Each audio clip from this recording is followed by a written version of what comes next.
సాయి రామ్ హే సాయి రామ్ హరే హరే కృష్ణ.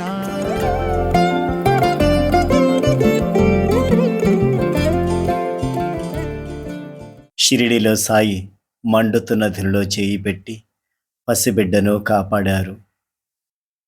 నెల్లూరు జిల్లాలో తలుపూరు చిన్న పల్లెటూరు. అనావృష్టి వల్ల పచ్చని గడ్డి మొలవడం లేదు. అవధూత గొలగమూడి వెంకయ్య స్వామివారు భక్తులతో ఆ గ్రామం పోతుంటే పులిస్తరాకులు మేస్తున్న వస్తువుల మీద దృష్టి పడింది. సేవకుల్ని పిలిచి ఆ ఊర్లో ఉన్న ఎండిపోయిన చెరువులోనికి వెళ్ళారు. అక్కడ అగ్నిగుండం వేయాలని చెప్పారు. కొద్ది క్షణాలలో అగ్నిగుండం ఏర్పరిచారు. స్వామి ఆ గుండాన్ని తదేకంగా చూశారు. తర్వాత వెంకయ్య స్వామి తన సేవకులతో గ్రామంలోనికి వెళ్ళారు. తెల్లవారేసరికి కుంభవృష్టి, చెరువులన్నీ నీటితో నిండాయి. వర్షం వెలియగానే ఆ ఊరి వారు స్వామి వద్దకు కృతజ్ఞతలు తెలపడానికి వెళ్ళారు. అయినా వెంకయ్య స్వామి అదేమీ పట్టించుకోకుండా వెళ్ళిపోయారు. స్వామి ఎక్కడ గుండం వేసినా ఆ ప్రాంతం సుభిక్షమవుతుంది. గొలగమూడి వెంకయ్య స్వామి సాయిబాబాను అన్నగారు అనేవారు. అయ్యా, ఉత్తరాన మా నాన్నగారున్నారు, ఆయన కూడా ఎప్పుడూ ధుని వేసేవారు అని సాయిబాబాను గురించి ప్రేమపూర్వకంగా చెప్పేవారు. గొలగమూడి వెంకయ్య స్వామి ఆగస్టు 24, 1982న మహాసమాధి చెందారు. ఆయన మహాసమాధి చెందిన సాయిబాబా వలె నిత్య సత్యుడు. ఆ ఇద్దరి మహనీయుల భావం ఒక్కటే, భాషలు వేరుగా ఉంటాయి.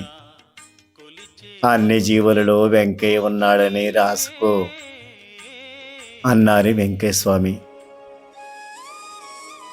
పురుగులు, చీమలు, కనిపించుచున్న చరాచర జీవకోటి అంతయు నా శరీరమే అంటారు బాబా.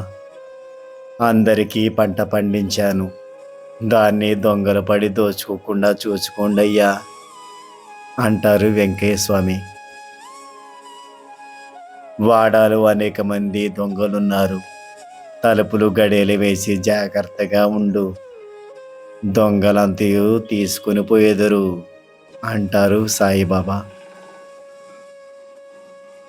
బ్రేవుమని త్రేపేవాడి కాదయ్యా, కొంగు పట్టేవారికి అన్నం పెట్టయ్యా అనేవారు వెంకయ్య స్వామి.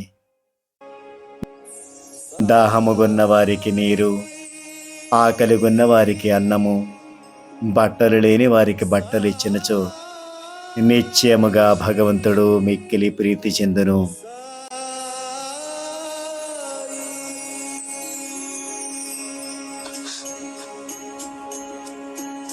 ఈరోజు వెంకయ్య స్వామిని, సాయినాథుని స్మరించి వారి బోధనలు ఆచరించదముగాక.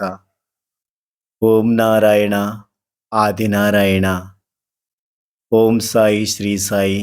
జయ జయ సాయి. నారాయణ ఆదినారాయణ, కొలిచే భక్తులకు తోడు నీవే. ఓం నారాయణ ఆదినారాయణ.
बोलो नासिक औरंगाबाद